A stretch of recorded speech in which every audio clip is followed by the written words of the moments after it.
Buenos días, un saludo para nuestro presidente Gustavo Petro.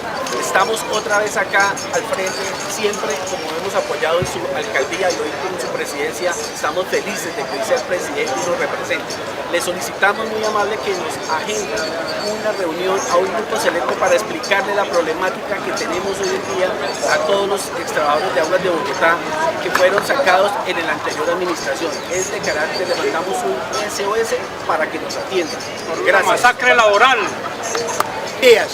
En nombre de representación de los compañeros Aguas Bogotá, señor presidente Gustavo Petro, como nuestro fundador de esta importante empresa, pedimos que usted se apersone de esta situación anómala donde fuimos torturados día y noche por el ESMAD y no nos dejaron la vida tranquila, vulneraron nuestros derechos y las convenciones laborales.